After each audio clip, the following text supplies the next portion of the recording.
Hi everyone, welcome back to the art room. Mrs. Nolte here. Today's project we are going to be creating drawings based on Wayne Thiebaud's cupcake paintings.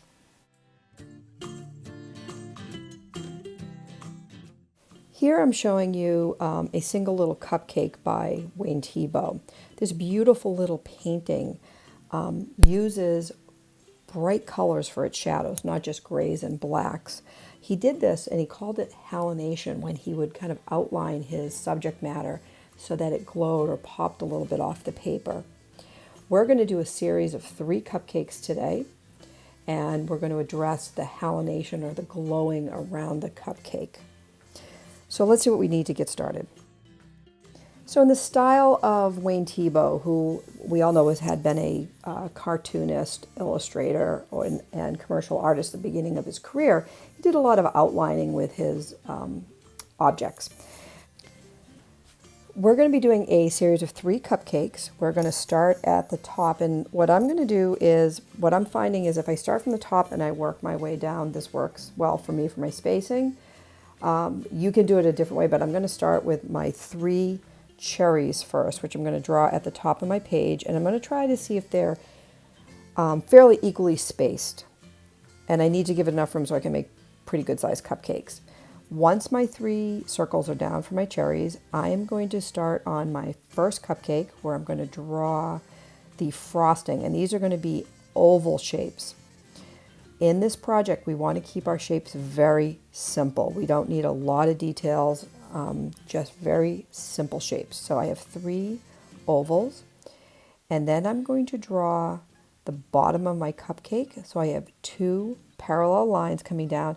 I'm going to bring them in just a little bit. They can be straight, or you can kind of slowly taper them into the bottom, and then a little curved bottom at the bottom, kind of like a little smile at the bottom of the cupcake to give it a little more form. I'm going to add some striped lines on here for my cupcake paper, my holder, my bottom of my cupcake, and a stem. Now I'm going to do my next cupcake, and I'm going to do a similar frosting. I'm going to do some oval shapes. You can play around with whatever kind of frosting you like, but I'm going to do another oval frosting here. And then I'm going to make a zigzag pattern underneath the frosting. This is so I can have a zigzag or a creped cupcake holder on the bottom. 2 lines coming down, straight down, and then a very slight curved line, little smile at the bottom, again to give it some form. Now at where the zigzag, bottom of the zigzag design, I'm going to draw a straight line down to the bottom of my cupcake wrapper.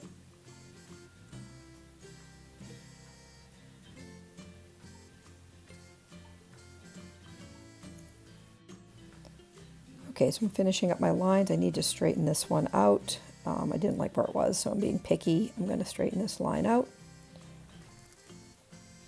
That looks good. And for my last one, I'm going to do a different type of frosting on the top. I'm going to make like a rainbow shape around the cherry. And then a wavy line on the bottom, so it looks like my frosting's kind of dripping down the cupcake.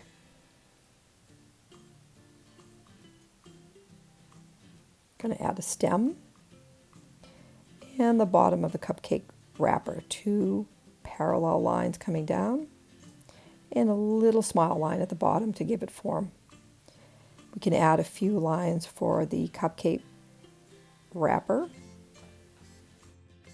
Okay, so that looks pretty good. Oh, I forgot my stem. There it is. All right, so I think what I'd like to do now is try to figure out where I want my light coming from so I can figure out where the shadows are going to go. So the light's going to come from the left, and I'm going to make an oval shadow next to each of my cupcakes on the right-hand side, very lightly with my pencil. I'm going to take my Sharpie, and I'm going to outline everything I just drew in pencil. And, we talked about this earlier, but Wayne Thiebaud did have a background in animation and illustration when he interned at the Disney Studios. So you'll find that a lot of his work looks like it's been outlined a little bit. That's kind of one of his trademark styles. So we're going to outline our cupcakes with a nice black line and all the parts. So the cherries and the frostings and the cupcakes. And I'm going to speed this up a little bit, and you can work on yours.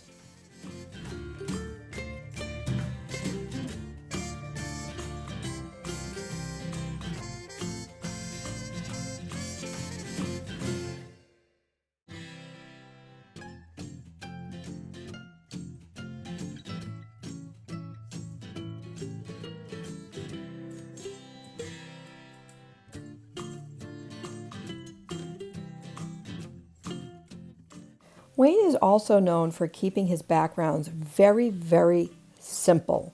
So we're just going to create a tabletop for these cupcakes to sit on. So very lightly with your pencil, you're going to draw a line that goes behind the cupcakes. That will be the edge of the table. And I'm going to put mine kind of in the middle of where the cupcakes are. So it looks like the cupcakes are sitting on the middle of the table and not teetering on the edge. So there's my black line. I'm going to, I straightened it out, so I'm going to erase the extra pencil line that I don't need. Perfect. And with the sample that you see above, I outlined the shadow, but I decided I didn't like what that looked like. So on this one, I'm not going to outline the shadow with my Sharpie, but if you'd like to on yours, you are welcome to. I'm going to leave mine just a very light pencil line indicating where that shadow is going to be. So our next step is going to be to colorize our image. Your wrappers for your cupcakes could be multiple colors. I've decided to limit my palette, and my first one here I'm going to go with purple. What I want to do is to create some interest in the cupcake wrapper. I am going to change how much pressure I use with the colored pencil. I want some to have more saturated color, darker color by pushing down harder. And then the next one maybe a little bit lighter pressure so that we have some variation of light and dark within that color. So every other one I'm going to change the pressure on it. You can do this differently. This is just how I decided to do it on this project. You could also vary it starting from very dark and going to very light.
Okay, so the wrappers are done.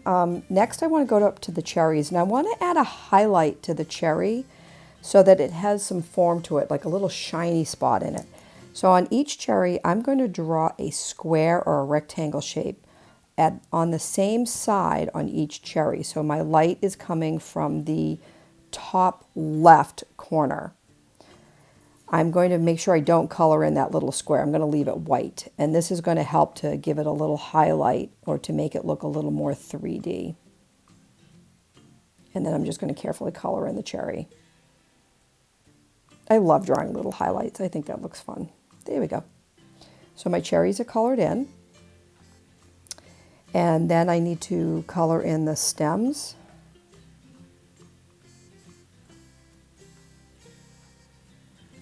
And I'm going to add some sprinkles on my cherries. Right now I have white frosting, but I think I'm going to add some little sprinkles on this too, like confetti. And I'm going to use all the colors that I have.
So now I'm going to start with my shadow, and I'm using a like a blue-gray on here.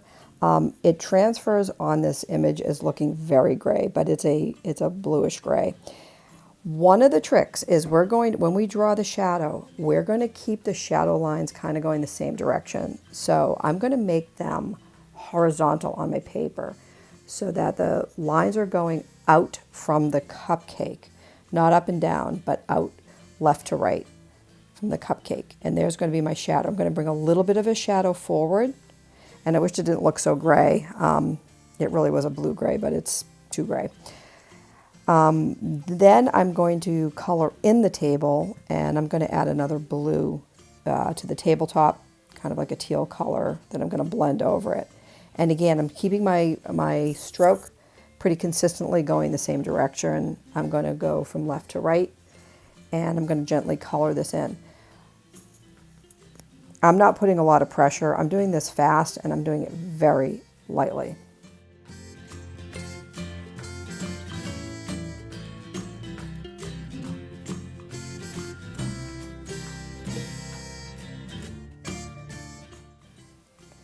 Okay, so I have my table done. Now, next I'm going to work on the wall behind the cupcakes. And on this one, I decided to use a light green.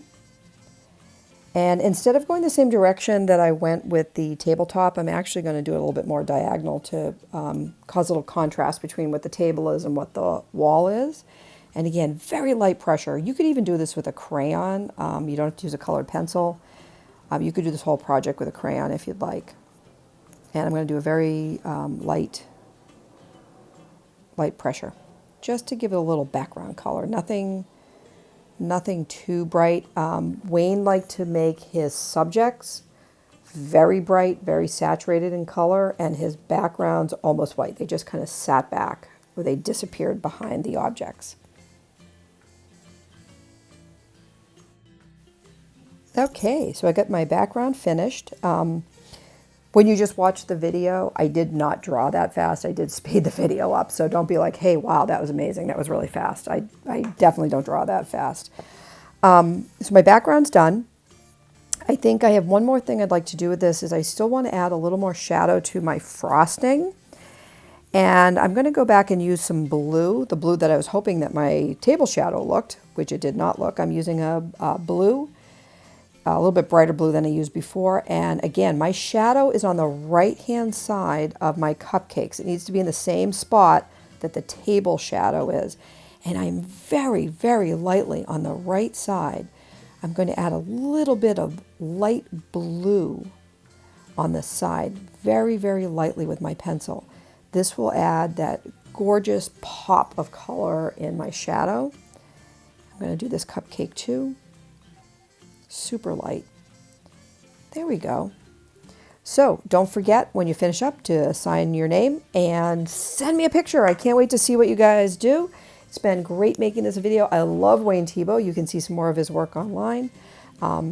Great job, everybody. See you soon. Bye.